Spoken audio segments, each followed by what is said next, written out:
Olá, viajantes! Há coisas na vida que nunca devem ser tiradas do seu curso, porque existe uma natureza divina que atua sobre a vida e sobre as pessoas em forma de livre arbítrio.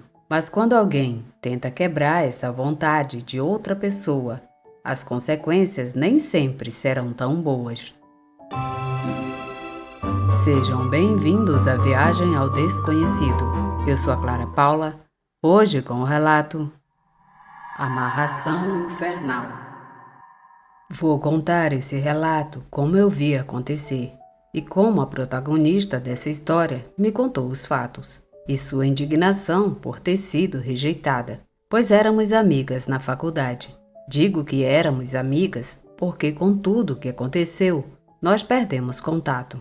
Nunca concordei com seus métodos, mas era a vida dela e cada um tem que viver a sua história. Carolina tinha 22 anos quando quis criar um destino diferente em sua vida. Ela era uma jovem universitária comum, porém uma garota que estava frustrada porque nunca teve um relacionamento amoroso duradouro, pois ela não tinha fama de ser uma boa pessoa e tinha uma personalidade muito neurótica, e todos ao seu redor sabiam disso. Ela sempre foi apaixonada por um jovem de sua turma, Ernesto, que era um rapaz, talvez não muito popular em termos gerais, mas popular entre as garotas. Era o típico rapaz bem-humorado, educado, gentil, maduro e quieto. Finalmente, uma boa pessoa, ou pelo menos era o que a sua imagem projetava. E era sabido que várias garotas da turma do campus se sentiam muito atraídas por ele. Mas nisso, ele também era um tanto misterioso e talvez até bastante antissocial. E, infelizmente, para a maioria, ele estava em um relacionamento com Nádia. E havia algo muito estranho nessa relação, porque Nádia era uma mulher muito feliz. Mas depois de alguns meses ao lado de Ernesto, é como se o brilho dela tivesse apagado, como se ela não estivesse muito feliz. E talvez você que ouve essa história conheça um caso semelhante. É que não se sabe se eles tiveram problemas. Houve algumas discussões que chegaram aos ouvidos de todos, mas nada mais. A relação em si era certamente muito hermética, mas a ruptura nessa relação já era perceptível. E essa era uma oportunidade que Carolina não perderia, porque ela já era obcecada por Ernesto há muito tempo. E como Nádia lhe caía muito mal, isso era o pretexto perfeito para tentar chamar sua atenção. E assim foi. Carolina começou a ter aproximações com Ernesto. Ela pedia-lhe pequenos favores, alguns dos quais Ernesto aceitava porque não iam além de lhe emprestar algo ou partilhar informações sobre as aulas. Carolina também começou a vestir saias muito curtas ou usava decotes provocantes para chamar a atenção dele. Deixava bilhetes com elogios por escrito, que já era um flerte totalmente direto. Certa vez, até o convidou para uma festa onde haveria álcool, um pouco da erva, se é que vocês me entendem. E por que não, um encontro do tipo amoroso. Mas Ernesto não estava interessado. Ele era retraído, tinha dificuldade em demonstrar seus sentimentos, além de ser difícil decifrar seu olhar, aqueles olhos cansados e abatidos, porque sofria constantemente de insônia, devido a um certo transtorno de ansiedade e depressão que havia herdado de sua mãe, que havia falecido há algum tempo, de uma forma muito estranha. Carolina ficou muito chateada, pois agora Ernesto havia se tornado um capricho. Ela simplesmente queria se vingar, queria humilhá-lo, porque sentia-se muito ofendida com tanta rejeição. Seu orgulho estava prejudicado e ela não era das pessoas que ficavam de braços cruzados, porque a rejeição de Ernesto claramente merecia uma vingança. E Carolina veio de uma família onde havia um certo interesse pelos temas de magia negra. ocultismos e coisas relacionadas. E embora as práticas em sua família tivessem sido deixadas para trás há algumas gerações, na casa de Carolina havia alguns livros e algumas notas sobre como realizar feitiços, trabalhos mágicos, e neste caso, ela precisava fazer uma amarração. Assim que, sem tempo a perder, Carolina começou a investigar o que iria precisar para executar seu plano maligno, que no final consistia em fazer vários rituais para ter mais chances de atingir seu objetivo sombrio. Ela esperou a data indicada. Ela executou o que tinha que fazer e decretou tudo para um amor que deveria florescer e mantê-los unidos tanto na vida quanto na morte. Isso era muito forte. Ela não tinha pensado nem um pouco nas consequências que isso poderia atrair, mas agora era apenas uma questão de esperar pelos efeitos da magia. E ao mesmo tempo que Carolina continuou tentando interagir com ele, porque é bem dito que a magia só ocorre quando as pessoas procuram criar o cenário em que a magia possa atuar. Nos primeiros dias, nada aconteceu, e isso preocupou Carolina. Porém, uma tarde, ao sair da universidade, descobriu que Ernesto e Nádia haviam terminado. Além disso, em péssimas condições, porque ela o acusou de abuso e de ter apanhado. E eles gritaram um com o outro, em um dos corredores. Houve até empurrões. Todos souberam o que aconteceu, mas ninguém acreditou sobre esse comportamento violento de Ernesto, porque ele sempre parecia muito calmo em todos os lugares. Então, no final, quem acabou sendo exposta como o vilão daquele relacionamento foi Nádia. E Carolina finalmente conseguiu ter um relacionamento mais próximo com Ernesto. Agora ele estava livre. Naquela mesma noite, foi sexta-feira, e haveria uma festa em que Carolina aproveitaria o calor das bebidas e usaria seus encantos, porque ela era uma mulher muito bonita. Então, ela tinha tudo para seduzir Ernesto com sucesso. E foi assim que aconteceu. Naquela noite, os dois acabaram acordando em um quarto de motel, bêbados e muito bem servidos de paixão, em uma noite em que os dois se entregaram descontroladamente. Infelizmente para Ernesto, aquela foi uma noite onde os encantos de Carolina, mais o poder da magia, desencadeariam nele um amor, uma paixão, uma obsessão pendente e doentia por Carolina.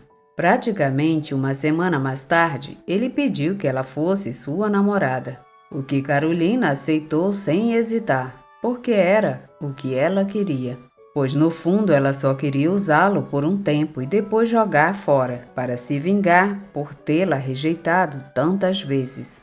O ego de Carolina não tinha limites, e nem o efeito da magia em Ernesto, e assim começaram seu estranho e infernal namoro. E isso foi terrível, porque Ernesto queria estar com Carolina o tempo todo. Ele não a deixava sozinha, nem por um momento. Ele estava realmente doente de amor por ela, de uma forma descontrolada para ele. Ela havia se tornado uma espécie de possessão, e mesmo assim, ele era bastante discreto quando o fazia. Quando estava em público, não conseguia fazer nenhuma reclamação a Carolina, mas quando estavam sozinhos, dizia-lhe que sentia saudades dela, que ela era só dele e que ninguém deveria olhar para ela, que ninguém deveria possuí-la além dele. Ele também confessou e justificou tudo dizendo que, desde que começaram o relacionamento, ele tinha pesadelos onde havia dormindo com outros homens, e ele ficava com raiva e acabava matando sem piedade aqueles que ousavam tocá-la. E quando ele acordava, sentia dezenas de agulhas grandes em seu corpo que atravessavam e lhe causavam muita dor. Às vezes acordava daqueles pesadelos sangrando pelo nariz, ou vomitando algo negro e fedorento. Parecia completamente maluco. Era fato que o trabalho que Carolina colocou nele estava causando efeitos que iam muito além das expectativas. E isso, claro, semeou um grande medo em Carolina, que já havia pensado em terminar o relacionamento com Ernesto. Porém, toda vez que ela falava com ele sobre terminar, ele ameaçava tirar a própria vida. E ele o fazia com tanta certeza que sempre ela acabava cedendo à chantagem. Mas no final, tudo sempre tem um limite. Há sempre uma gota que faz derramar o copo, e neste caso, claro, aquela gota que provocaria um caos infernal. Uma tarde na casa de Ernesto, onde ele estava sempre sozinho porque o pai trabalhava e a mãe, como já mencionei, havia falecido, Ernesto estava com Carolina. Eles estavam na cozinha preparando algumas coisas para comer. Carolina estava cortando alguns legumes com uma faca. Enquanto isso, Ernesto estava ao telefone conversando com o seu pai. E nessa conversa, Ernesto disse a ele que estava em casa, em companhia de Carolina. Uma conversa muito agradável. Depois se despediram. Ernesto passou de um estado de paz para um comportamento agressivo e dominante com Carolina. Ao se aproximar dela e pegá-la pela cintura e com as mãos, ele a apertou com muita força e, levando as mãos até os seios dela, ele beijou seu pescoço e, com muita força, rasgou a blusa dela que estava abotoada, revelando seus seios. Carolina, em vez de responder àquele ato, que foi mais um abuso do que uma sedução, o que fez foi empurrar, reclamando agora daquela abordagem agressiva. E ficou furiosa e começou a dizer-lhe que já estava farta dele, e que a única coisa que ela sentia por ele era nojo, e que não queria mais saber nada sobre ele, que ela não se importava mais, mesmo que ele tirasse a sua própria vida. Ela não queria mais vê-lo. Obviamente, Ernesto não iria ficar sentado de braços cruzados. E com fúria e lágrimas nos olhos, ele agarrou e sacudiu Carolina, gritando que ela não poderia deixá-lo, porque senão ela pagaria por isso. E com força a jogou no chão, caindo sentada e ainda segurando na mão a faca com a qual cortava os legumes. Ela se levantou e pediu que ele se afastasse, pois caso contrário, ela o atacaria, independentemente das consequências. Ernesto, sem medo, aproximou-se dela de forma agressiva e, como resultado, Ernesto conseguiu arrancar a faca dela. Mas ele havia levado um corte na mão que sangrava muito. Mas não era grave, mas era muito perceptível o líquido vermelho que escorria pelo braço e pingava no chão. Carolina estava muito apavorada e Ernesto estava ficando cada vez mais louco. Ele já parecia perdido. Sua mente tinha ido para o mesmo inferno e algumas palavras saíram de sua boca. Ernesto disse a Carolina que desde que se tornaram namorados, ele estava sofrendo muito, porque ela ficava na cabeça dele o dia todo, que ele não conseguia pensar em mais nada e que toda vez que tentava pensar em outra coisa ou na ideia de estar com outras garotas, ele sentia aquelas agulhas que o torturavam, perfurando sua pele e carne. Sentia que estava queimando por dentro, como se estivesse pegando fogo, ou imediatamente começava a vomitar aquela substância negra e fedorenta. Que ele estava cansado de tudo isso e que ele estava sofrendo muito e que já estava cansado dela e que também já estava cansado dela o rejeitar e que não se importava mais se ela quisesse ir embora, porque no final ela pagaria muito caro por isso. E sem dizer mais nada, friamente, Ernesto agarrou com mais força a faca que tinha na mão e desferiu um golpe profundo, mas não no corpo de Carolina, mas no próprio estômago. Afundou-a profundamente e, com a pouca força que lhe restou, puxou a mão para fora e voltou a enterrar de novo e de novo, até cair no chão em agonia. Havia muito líquido vermelho naquela cena e Carolina, gritando em desespero, tentou sair dali. mas voltou porque sabia que ela seria a principal suspeita, porque Ernesto havia conversado com o pai dele minutos antes. Aparentemente, Ernesto já havia planejado as coisas para que acontecessem. Então, sem mais, ela pegou o telefone e ligou para uma ambulância na esperança de que ainda pudessem fazer alguma coisa. Mas devido à magnitude dos danos que Ernesto havia causado a si mesmo, isso seria difícil, sendo a morte inevitável. 15 minutos depois, a ambulância chegou e as autoridades, bem como o legista, realizaram as investigações necessárias. E o corpo de Ernesto já estava sem vida e foi levado ao necrotério para realizar uma autópsia. Depois de algum tempo, Carolina foi finalmente levada a julgamento. Ela foi acusada e identificada como autora daquele crime, porque Ernesto nunca havia se mostrado abertamente ser agressivo. Sempre se mostrou calmo e tranquilo. Assim que a balança pesou contra Carolina, que finalmente, depois de um julgamento tempestuoso, terminou com sua condenação a 20 anos de prisão.